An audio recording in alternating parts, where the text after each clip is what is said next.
Welcome to the Tesla Power Podcast. This is the unofficial Tesla energy community where we explore solar panels, solar roof, and Powerwall for your home. I'm Aaron Brady. Today, let's talk about a new textured metal shingle for solar roof. Let's talk about this virtual power plant moment we find ourselves in. And let's talk about a new detailed solar glass roof install video. Let's do it.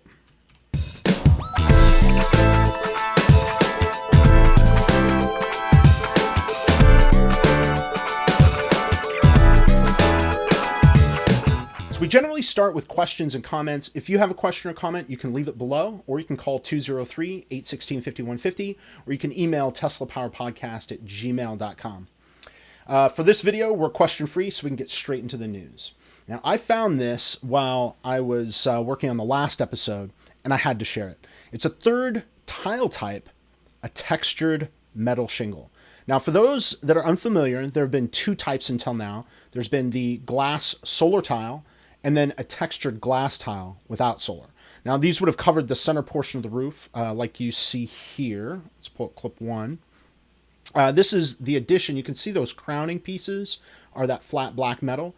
Right now, we're going to zoom into a hood vent. This is venting out the bathroom that's in the addition. And you can see the flat black flashing underneath. And perhaps that would be textured with these new metal shingles. Unlikely, because the flashing is a different component to the roof. Shingle, covers a lot more area and is going to be a more space covered. But as we zoom out, you're going to see the crowning pieces again with that flat black aluminum trim piece. And as we move to the edge, you're going to see the texture glass end and then the flat black trim piece again at the side of the house. Now, I'd say it looks good, no complaints, but you can imagine how this would look if even the trim had a textured look. Now, here's a clip from that video. Let me pull that up. And you can, it's showing the new textured metal tile, and I've got a link to the full video below. Go check it out, well worth it. So the question is, where's this going to be used? Is it only going to be for trim pieces? I mean, I expect not. And you can see there's, a bit of flex to the piece when he picks it up. The back of it is just this, white metal look, a whitewash metal look. And, it doesn't have as much structural integrity.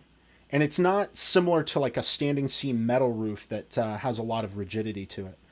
But you can see how it compares with the panel with the solar in it. And then there's a standard glass panel behind it. I've got a bit of roof on a bay window on our house that still has the old shingle roofing because Tesla didn't have a tile to fit the small space. Let me show you that clip here. And it could have been done with probably one of these new textured metal tiles. It's not immediately clear what the material these metal tiles are made from. I would expect they're aluminum, similar to the older trim pieces. As we zoom out, you can see the addition from a different angle. They took the gutter guards off the top of the roof, so you can see some weeds growing out of the gutter there. Awesome. But those textured metal pieces would presumably be a little cheaper than the glass tiles. They're, less material, less substantial, less weight. So I don't know. Is it another roofing option that Tesla can offer without solar? My perspective is this really isn't that interesting. As the mounting for these units wouldn't match the solar glass tiles. So there wouldn't be a lot of efficiency gain pre-installing these metal units and then trying to convert those customers to solar as the price comes under control. I was pretty pumped, though, to see a new component to the roof. This shows Tesla still developing and refining the product. It's not going to be shelved due to unprofitability. Next up, we have an article from GreenBiz that looks deeper into this moment we seem to be having, the rise of the virtual power plant. Let's take it full screen. Quote, "This idea isn't new. The term's been around since the 1990s, but it's gotten increased attention in the last decade as distributed energy resources have become more common. as software has been improved and as the value of grid flexibility has come more clear.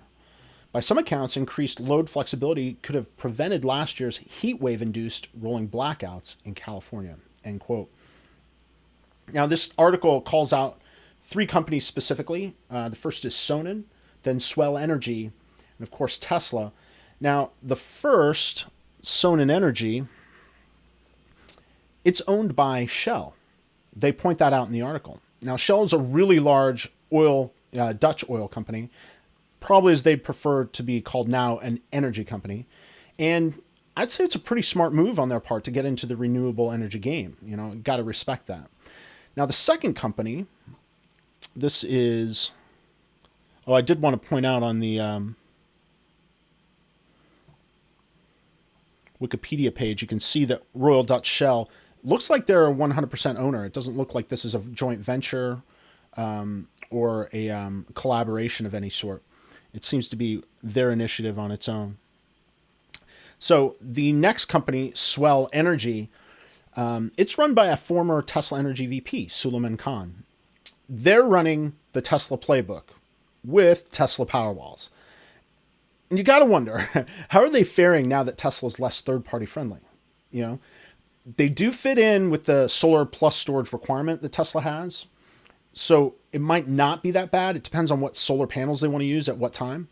As long as they can still get Powerwalls from Tesla, it might work out, but it seems like a pretty precarious business to be in. And then, of course, the last company is Tesla. I mean, they're in the pole position here because they manufacture the product at the pinch point, the battery. They're even going upstream and they're making the inverters, the cells, the power electronics, getting fully vertically integrated. And it's really tough to compete with that. I mean, I'd say it's good for these other companies that Tesla is distracted with their automotive business at the moment.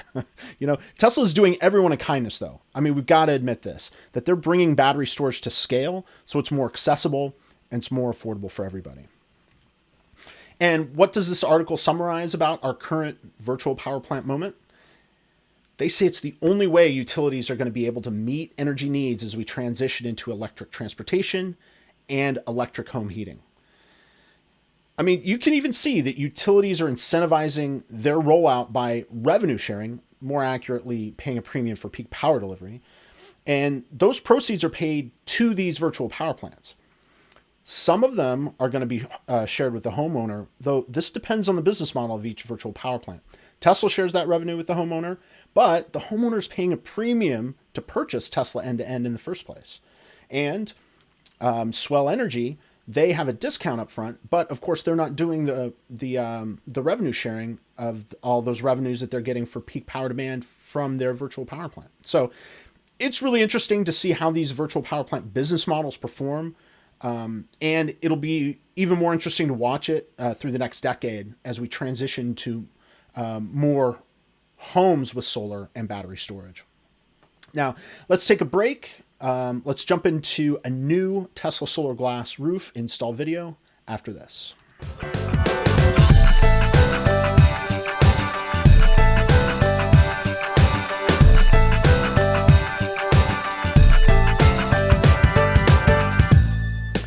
The American Contractor Show featured American home contractors to get maximum America in your eye holes. They posted a video this month showing a roofing system that's getting a lot more sophisticated. So here's some roll from the opening reel. And, you know, we spoke earlier about the textured metal shingle. Well, this video references not only that, but different tile sizes 1, 2, and 3 that are used to fit roofs without having to cut custom pieces.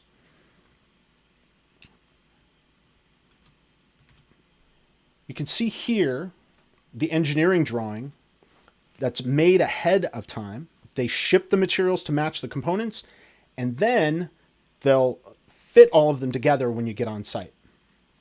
You can see here that he's counting them out, showing where there's full tiles or, you know, 3/4 tiles or 1/3 tiles.